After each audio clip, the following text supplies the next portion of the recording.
5년간 이어진 며느리의 무시. 제 칠순은 잊혀졌지만 사돈의 칠순 잔치가 열린 최고급 호텔을 찾아갔습니다. 보안 요원, 이 이방인 좀 내보내세요. 아들마저 저를 외면했죠.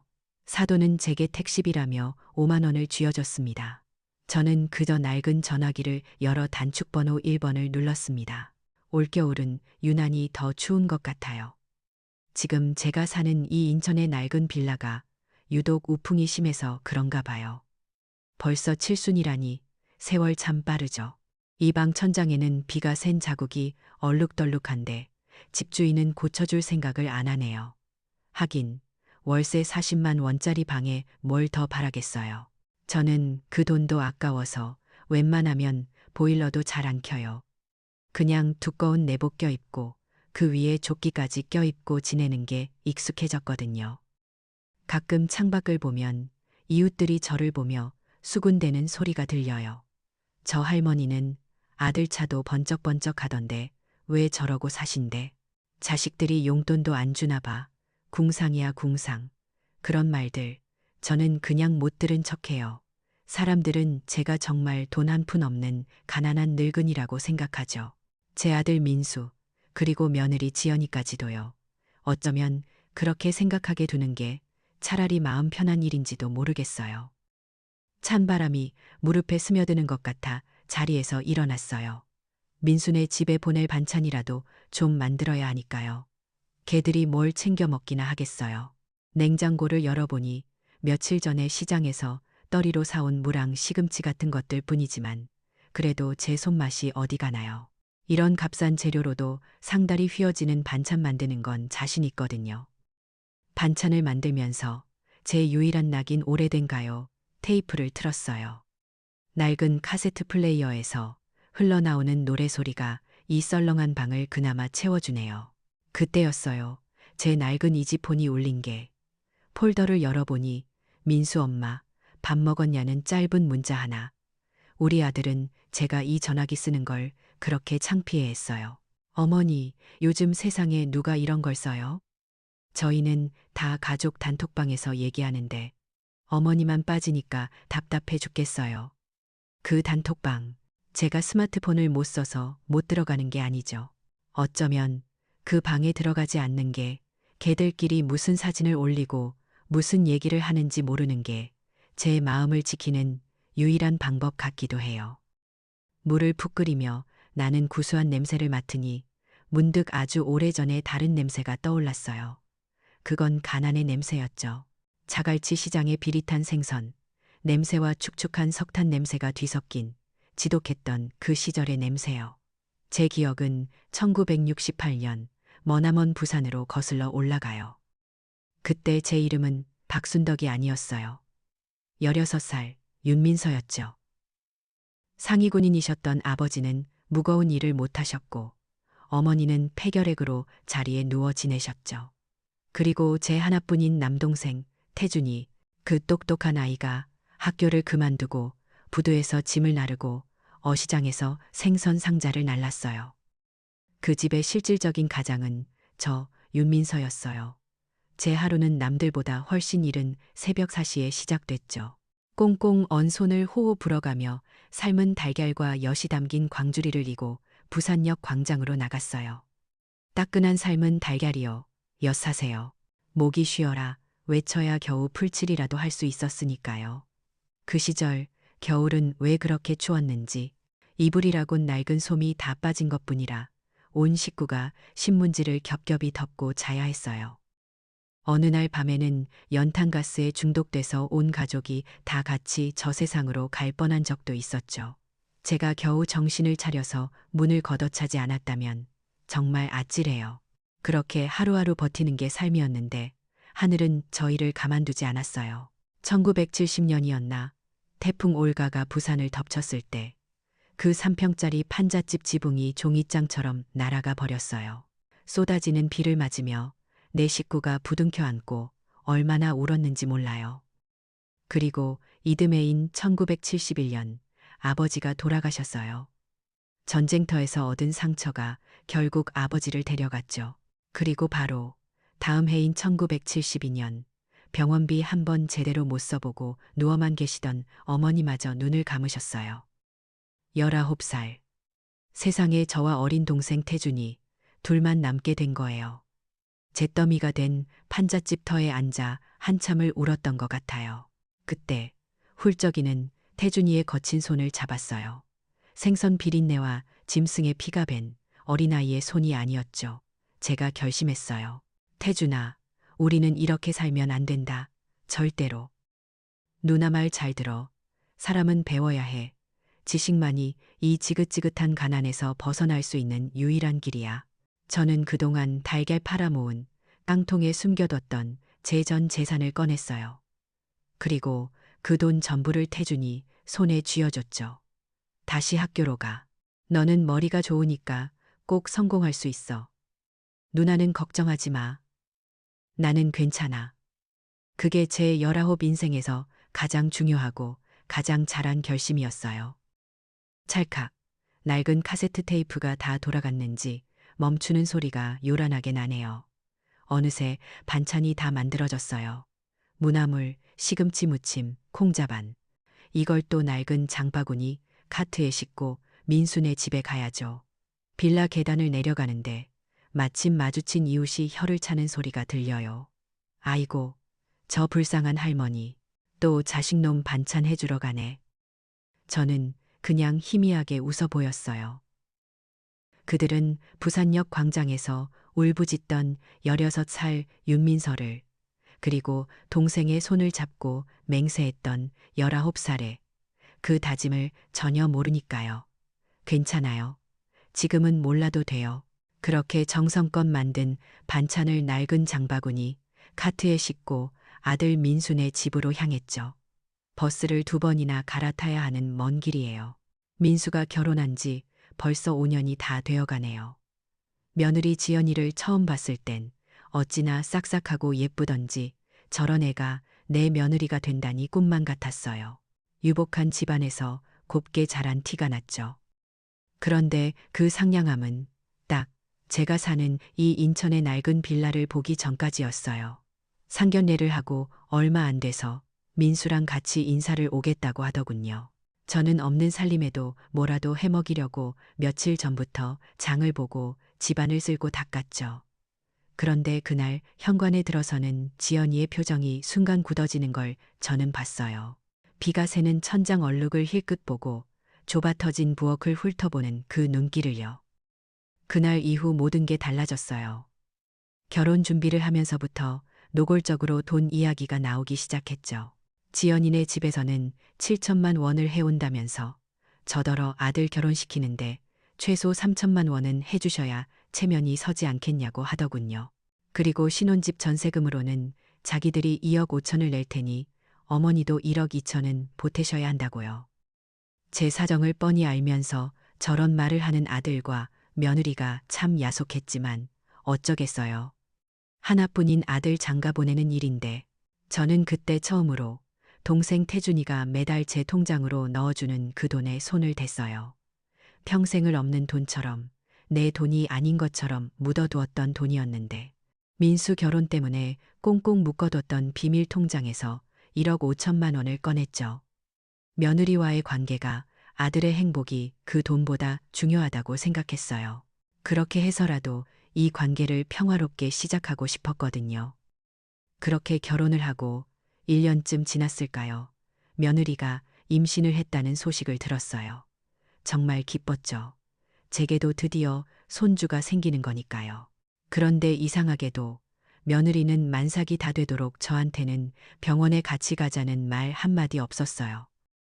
그리고 제 손주 하윤이가 태어났다는 소식은 병원도 아니고 아들 목소리도 아닌 출산하고 사흘이나 지난 뒤에 받은 무미건조한 문자 한 통으로 알게 됐어요. 하윤이 태어났어요. 그 6글자뿐이었죠. 서운한 마음도 잠시 손주 볼 생각에 한달음에 선물을 사들고 아들이 알려준 곳으로 달려갔어요.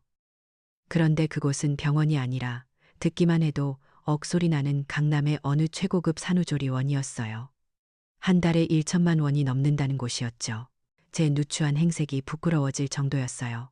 입구에서 인터폰을 누르자 아들 민수가 나왔어요. 그런데 제 얼굴을 보자마자 반기기는커녕 입구에서 저를 막아서더군요. 어머니, 여긴 어쩐 일이세요? 어쩐 일이긴. 우리 하윤이 보러 왔지. 제 말에 민수가 난처한 표정으로 말했어요. 지금 지연 씨 몸이 안 좋아서 아무도 못 만나요. 그냥 돌아가세요. 아니, 얼굴만 잠깐 보면 안 될까? 애기만 잠깐 보게 해줘. 제가 애원을 해도 아들은 단호했어요. 결국 저는 그 화려한 조리원, 로비 소파에 앉아 일시간을 꼬박 기다렸어요. 혹시나 아들이 마음을 바꿔 부르러 올까봐, 아니면 며느리라도 잠깐 스쳐 지나갈까봐. 하지만 일시간이 지나도 아무도 저를 찾지 않았고, 저는 제 손주의 얼굴 한 번 보지 못하고 쫓겨나듯 그곳을 나와야 했어요. 그날 이후로 며느리는 저를 더 노골적으로 피하기 시작했어요. 제가 사는 인천 빌라와 그 산후조리원은 너무나도 다른 세상이었고, 저는 그 세상에 속한 사람이 아니었던 거죠.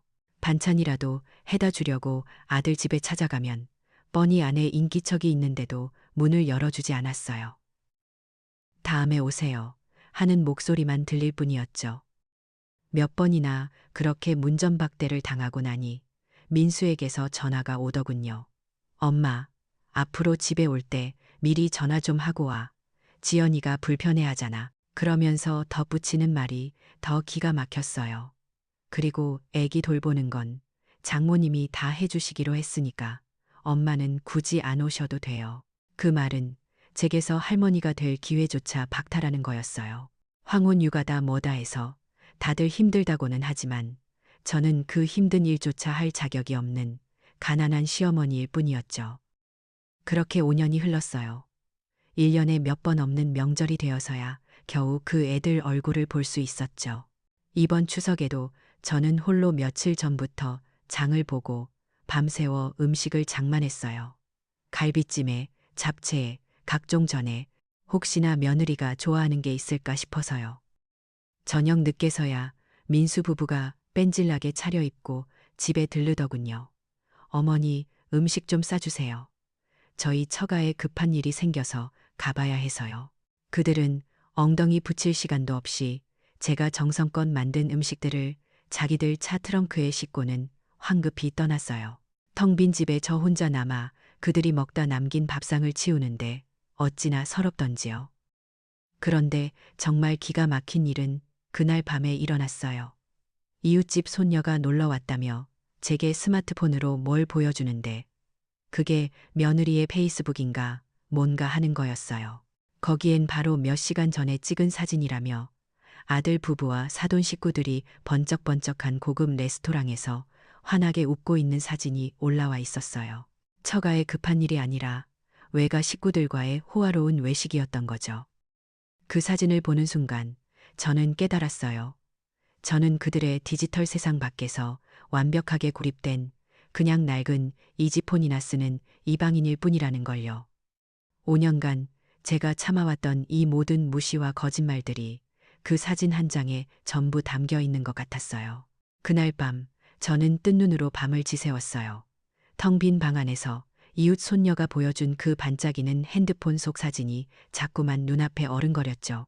처가 식구들과 환하게 웃고 있던 내 아들 민수, 그리고 며느리 지연이 처가에 급한 일이 생겨서라던 아들의 목소리가 귓가에 맴돌았어요. 5년 동안 쌓여온 서름이 한꺼번에 밀려오는 것 같았어요.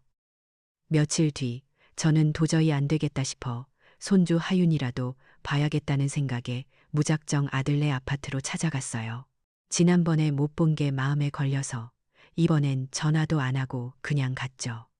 그런데 현관문 초인종을 누르자 인터폰 너머로 들려온 건 며느리의 차가운 목소리였어요.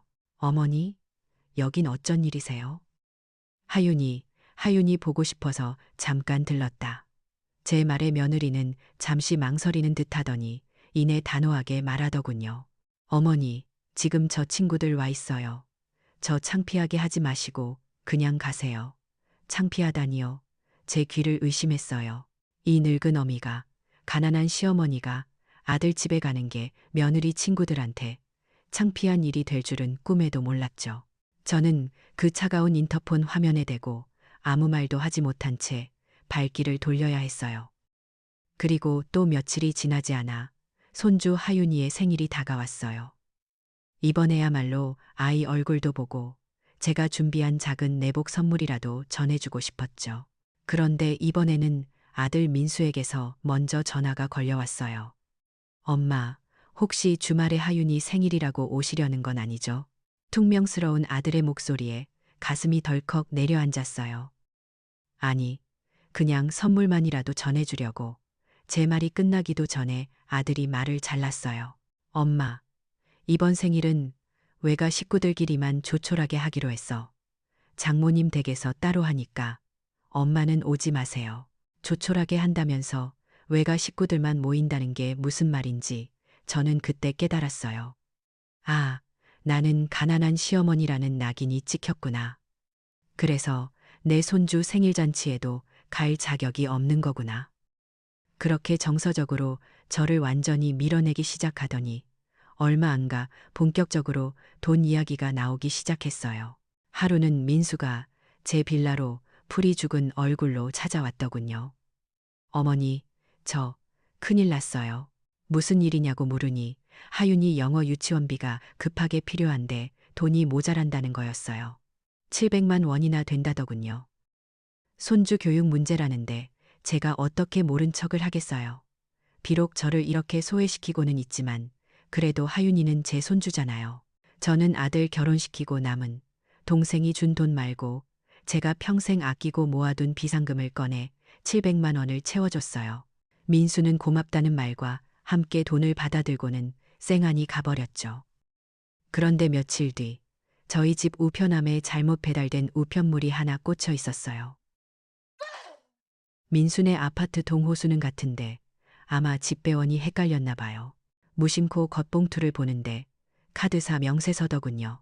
뜯어볼 생각은 없었는데 찢어진 봉투 틈으로 결혼기념일 특별 할인이라는 글자와 함께 호텔 레스토랑 680영원이라고 찍힌 내역이 보였어요. 날짜를 보니 저한테 하윤이 유치원비라고 돈을 가져간 바로 다음 날이었죠. 손이 부들부들 떨렸어요. 제 아들이 제 손주 학원비를 핑계로 돈을 뜯어내서 며느리와 호화로운 결혼기념일 파티를 한 거였어요. 알면서도 아무 말도 못했어요. 이 사실을 말하면 돈을 돌려달라고 하면 그나마 신락같이 이어져 있던 이 관계마저 끊어질까봐 두려웠거든요. 그렇게 소가리를 한 지 몇 달이나 지났을까요? 이번에는 민수가 야심한 밤에 제 빌라로 뛰어들어왔어요. 오자마자 제 앞에 무릎을 꿇는 게 아니겠어요. 어머니, 저 좀 살려주세요. 저는 너무 놀라서 아들을 일으키려 했죠. 왜 그래, 민수야. 무슨 일이야. 민수가 울면서 말하더군요. 이사 가야 할 집 전세 보증금이 모자라는데 2,500만 원이 당장 내일까지 필요하다고요. 어머니, 제발 2,500만 원만. 제가 이거 못 구하면 우리 길거리에 나앉게 생겼어요. 아들이 제 앞에서 엉엉 우는데 어느 부모가 그걸 외면하겠어요. 하지만 제게도 그만한 현금이 있을 리가 없었죠. 그건 동생이 준 비밀 자금 통장에나 있는 돈이었어요. 하지만 저는 그 돈에는 손대고 싶지 않았어요.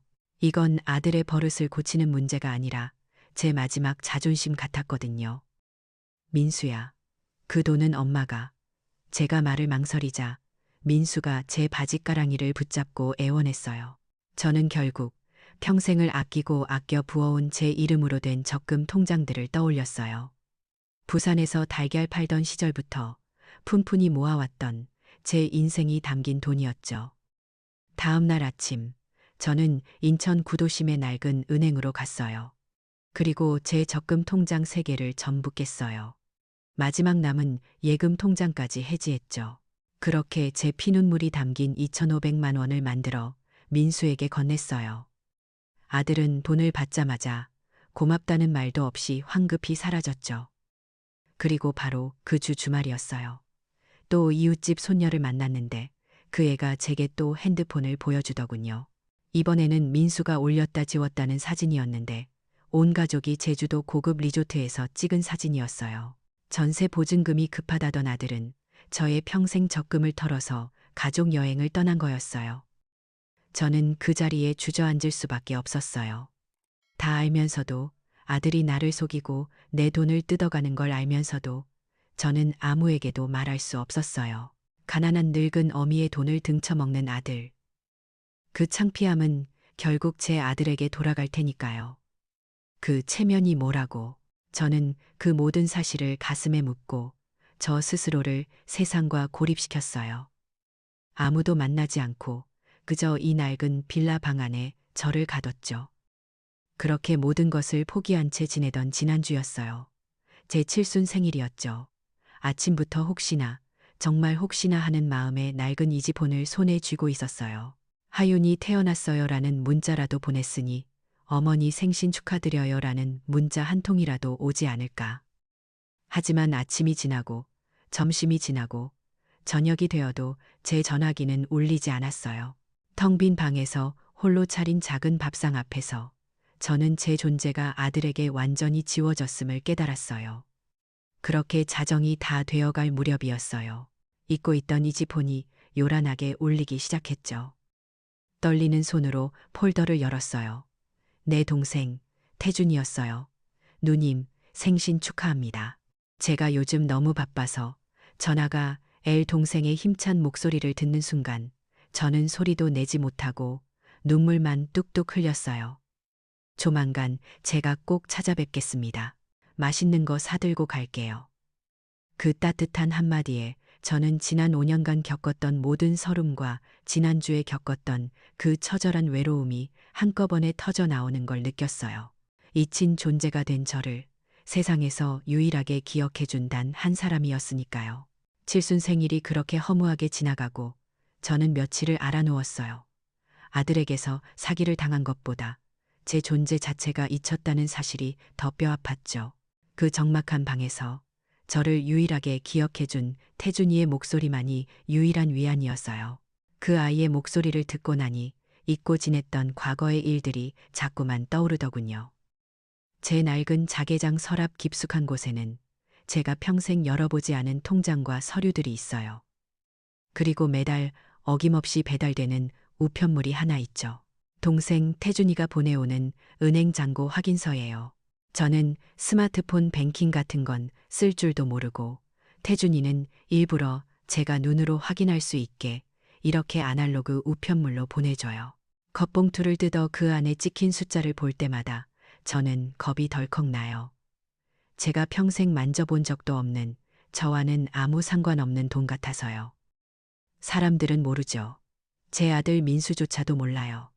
지금의 저를 있게 한 건 부산역 광장에서의 삶은 달걀이었지만 지금의 태준이를 만든 건 바로 저였으니까요. 부산에서 제 전 재산을 털어 동생을 다시 학교에 보냈을 때 태준이는 저를 제2의 어머니라고 불렀어요.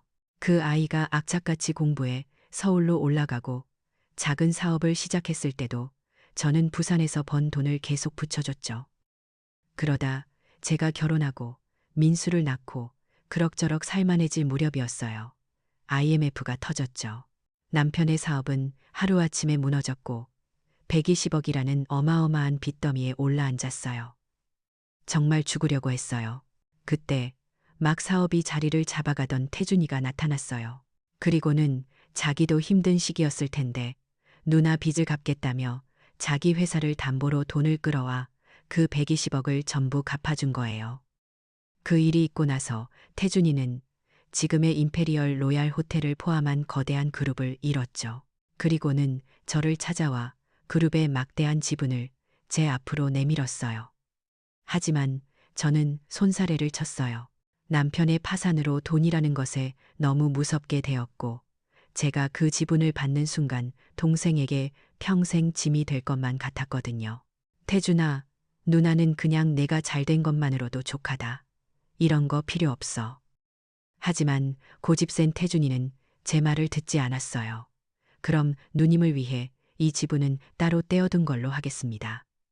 대신 여기서 나오는 수익은 전부 누님 통장으로 들어갈 겁니다. 그렇게 시작된 거예요. 매달, 어떨 때는 매년 수억 원에 달하는 돈이 제 통장으로 꼬박꼬박 입금되었죠. 하지만 저는 그 돈을 전혀 쓰지 않았어요. 아들 결혼 자금 1억 5천만 원을 뺀 것이 제 평생 처음이자 마지막이었죠. 그저 없는 돈처럼 제 돈이 아닌 것처럼 묻어두었어요. 제 아들 민수는 이 사실을 전혀 몰라요. 그저 외삼촌이 바쁘고 돈 좀 버는 사람인 줄로만 알죠. 어릴 때 몇 번 본 게 달아서 자기 외삼촌이 대한민국에서 손꼽히는 호텔 체인의 회장이라는 건 상상조차 못할 거예요. 저의 유일한 동맹이자 가장 강력한 비밀 병기는 그렇게 저만 아는 비밀로 남아 있었어요. 그렇게 칠순날의 충격에서 겨우 벗어나고 있던 며칠 뒤였어요. 민수가 반찬이 떨어졌다며 제 빌라에 잠시 들렀죠. 퉁명스럽게 들어와서 냉장고 문을 열던 그때였어요. 민수의 스마트폰이 요란하게 울렸어요. 아, 네, 강민수입니다. 민수의 목소리가 살짝 높아지더군요. 아, 임페리얼, 로얄, 호텔이요? 네, 다음 주, 맞습니다. 장모님 칠순 잔치. 네, 6시 맞습니다. 제 심장이 쿵 하고 내려앉았어요. 임페리얼 로얄 호텔. 그 이름을 제가 모를 리가 없죠. 태준이의 호텔 체인 중에서도 가장 중심이 되는 곳이었으니까요. 제 칠수는 그렇게 아무도 모르게 지나갔는데 제 사돈은 바로 그 호텔에서 칠순 잔치를 한다는 사실이 믿기지 않았어요. 민수가 멋쩍은 표정으로 전화를 끊더군요. 저는 가만히 민수를 바라보며 물었어요. 방금 호텔이라고 했니? 사돈 칠순 잔치? 민수가 당황한 기색이 역력했어요. 아, 그게. 네. 뭐, 장모님 칠순이라. 말을 더듬는 아들을 보며 저는 아주 조용히 하지만 단호하게 말했어요. 그럼 그날 엄마도 가겠다. 제 말에 민수가 기겁을 하더군요. 하지만 저는 더 이상 아들의 변명을 듣고 싶지 않았어요. 내 장모님 칠순이시라는데 사돈인 내가 가보는 게 도리지. 저녁 6시라고 했지. 민수는 제 단호한 태도에 더 이상 아무 말도 못하고 아, 몰라요. 알아서 하세요. 아들이 떠나고 난 뒤 텅 빈 방에는 다시 정적이 찾아왔어요. 하지만 이번에는 눈물이 나지 않았어요. 대신 가슴속에서 차가운 무언가가 천천히 차오르는 느낌이었죠. 저는 자리에서 일어나 수십 년간 한 번도 열어보지 않았던 자개장, 가장 깊은 서랍을 열었어요. 그 안에는 제가 젊은 시절 아껴뒀던 최고급 비단과 오색 찬란한 자수실이 그대로 잠들어 있었어요. 저는 그 비단을 꺼내 천천히 가위로 잘랐어요. 사돈을 위한 선물을 준비해야죠. 손수 수놓은 비단 복주머니 한 쌍. 하나에는 장수를 의미하는 학을, 다른 하나에는 부귀와 영화를 의미하는 모란을 수놓기 시작했어요. 그건 그들에게 보내는 제 마지막 예의이자 모든 것을 되돌려 놓기 위한 폭풍전의 고요한 준비였어요. 그렇게 일주일 내내 저는 밤낮으로 바늘에 실을 꿰었어요. 학이 날개를 펴고 모란이 활짝 피어나는 모습을 비단 위에 수놓으며 제 마음도 차갑게 굳어갔죠. 그리고 마침내 그날이 왔어요. 사돈의 칠순 잔치가 열리는 날. 저는 제가 가진 옷 중에 가장 깨끗하지만 여전히 소박한 그 외투를 걸쳤어요. 그리고 정성껏 만든 2개의 비단 복주머니를 품에 안고 버스를 2번 갈아타고 서울의 임페리얼 로얄 호텔로 향했어요. 호텔 로비에 들어서는 순간 저는 다른 세상에 온 것 같았어요. 수백 개의 크리스탈이 달린 샹들리에가 눈이 부시게 빛났고 화려하게 차려입은 사람들이 샴페인 잔을 부딪히고 있었죠. 연회장 입구에는 최 여사 고이연이라는 커다란 현수막이 걸려 있었어요. 제 행색은 그 300명이 넘는 화려한 하객들 사이에서 마치 그림에 잘못 떨어진 잉크 방울처럼 초라했죠. 제가 입구에서 두리번거리는 것을 며느리 지연이가 먼저 발견했어요. 사돈댁 식구들과 웃고 떠들던 며느리의 얼굴이 저를 보는 순간 경악으로 일그러졌어요. 어머니, 그녀가 믿을 수 없다는 듯이 저를 향해 성큼성큼 다가왔죠. 그녀의 목소리에는 당혹감을 넘어선 분노가 담겨 있었어요. 초대도 안 했는데 여길 왜 오세요? 주변의 시선이 순식간에 제게로 쏠렸어요. 며느리는 그 시선이 너무나도 부끄럽다는 듯 목소리를 낮추는 대신 오히려 더 날카롭게 외쳤죠. 보안 요원, 보안 요원 부르세요. 여기 초대받지 않은 이방인이 들어왔어요. 이방인. 그 한마디가 제 가슴에 비수처럼 꽂혔어요. 하객들이 어머, 초대장도 없이 왔나봐. 누구신데 저렇게. 아이고, 웬 망신이야라며 수군대기 시작했어요. 그때 사태를 파악한 아들 민수가 얼굴이 새하얗게 질려서 달려왔어요. 어머니, 제발, 저 좀 창피하게 하지 마세요. 여길 어디라고 오세요. 아들의 절규는 저를 위한 걱정이 아니라 오로지 자신의 체면을 위한 비명이었죠. 그때였어요. 오늘 잔치의 주인공인 사돈, 지연이의 아버지 최 씨가 점잖은 척 다가오더군요. 그는 저를 위아래로 훑어보더니 지갑에서 5만 원권 한 장을 꺼내 제 손에 쥐어주려고 했어요. 사부인, 오시느라 고생하셨는데 이건 좀 아닌 것 같네요. 이거 받으시고 택시비 하세요. 거지 취급. 제 아들의 장인이, 제 사돈이 수많은 사람들 앞에서 저를 거지 취급한 거예요. 제가 그 돈을 받지 못하고 손을 떨고 있자 아들 민수가 제 팔을 거칠게 잡아 끌며 마지막 쐐기를 박았어요. 어머니 때문에 파티 다 망쳤어요. 제발 그냥 집에 가시라고요. 저는 그 순간 모든 것이 무너져 내리는 것을 느꼈어요. 하지만 눈물은 나지 않았어요. 대신 제 안에 무언가가 툭 하고 끊어져 버렸죠. 저는 아들의 손을 뿌리치고 천천히 돌아서 로비 중앙에 있는 거대한 분수대로 걸어갔어요. 사람들의 경멸 어린 시선이 제 등 뒤에 따갑게 밝혔죠. 저는 품속에서 낡은 이지폰을 꺼냈어요. 그리고 단축번호 1번, 내 동생이라고 저장된 번호를 길게 눌렀어요. 뚜 신호음이 몇 번 가고 익숙한 목소리가 들렸죠. 누님, 웬일이세요? 저는 떨리는 목소리를 애써 감추며 말했어요. 태준아, 나 지금 임페리얼 로얄 호텔에 와 있는데 여기 내 호텔 맞지? 수화기 너머로 잠시 침묵이 흘렀어요. 태준이는 그 순간 1천억 원짜리 중요한 계약서에 사인을 하려던 참이었죠. 제 목소리에 담긴 절망과 모욕감을 그 아이는 단번에 알아차린 거예요. 태준이의 목소리가 얼음장처럼 차가워졌어요. 저는 그저 나 쫓겨났어. 거지 취급당했어. 라고 힘겹게 말했죠. 그 순간 수화기 너머로 태준이가 펜을 집어던지는 소리가 들렸어요. 회의 중단. 전 임원, 지금 당장 임페리얼 로얄로 집결해. 당장.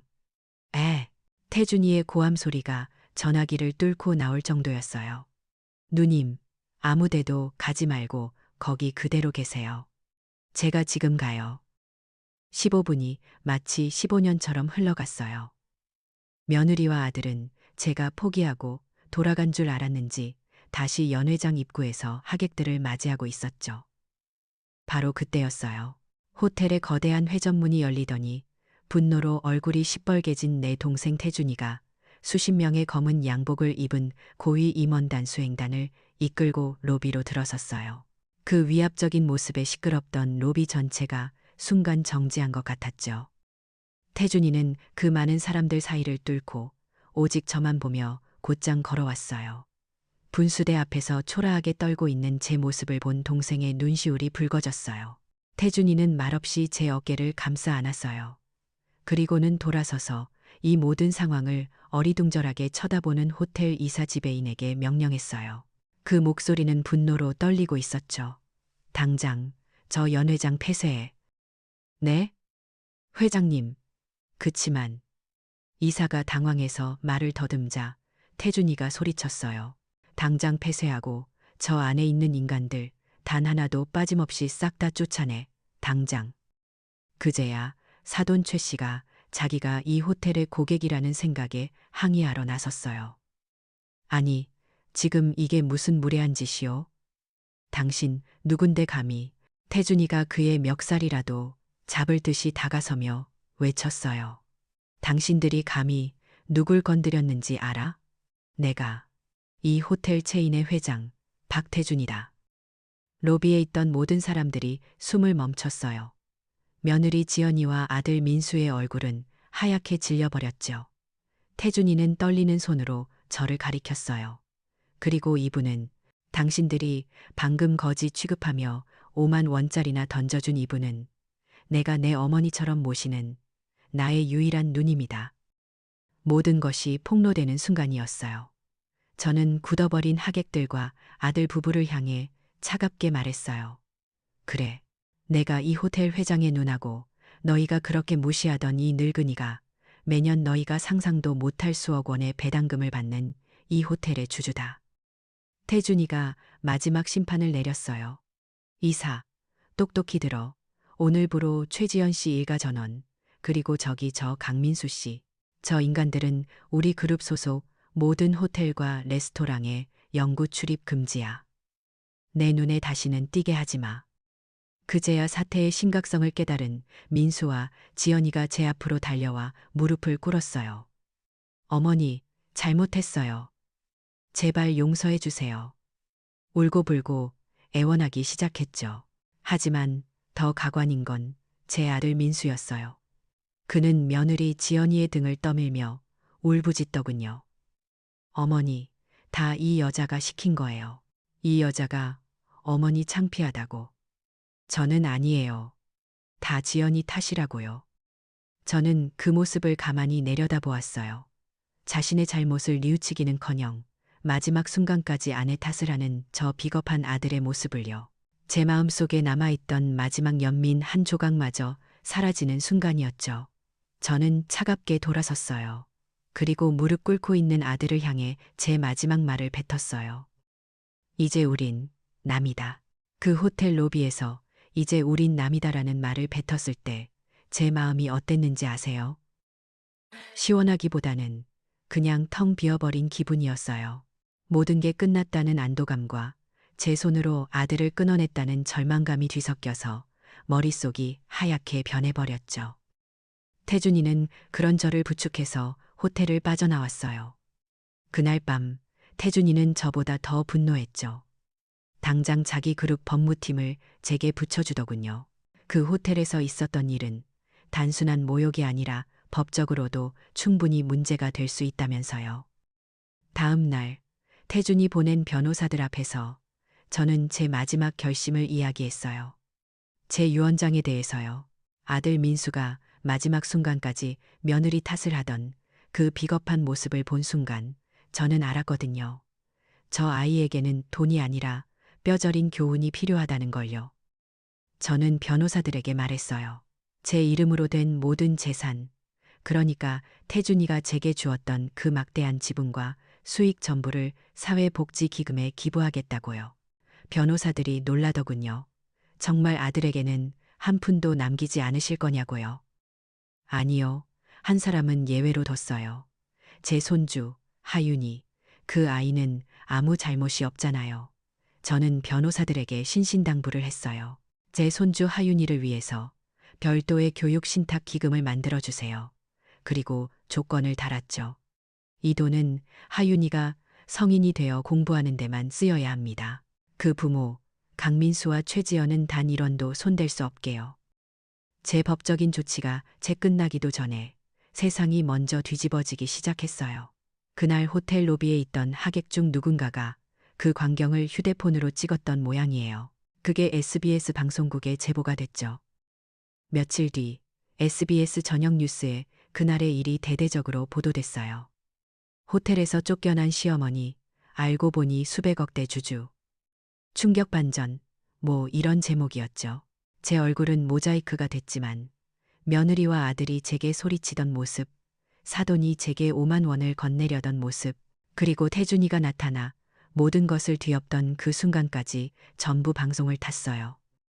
세상 사람들, 특히 저희 또래의 어머니들이 난리가 났죠.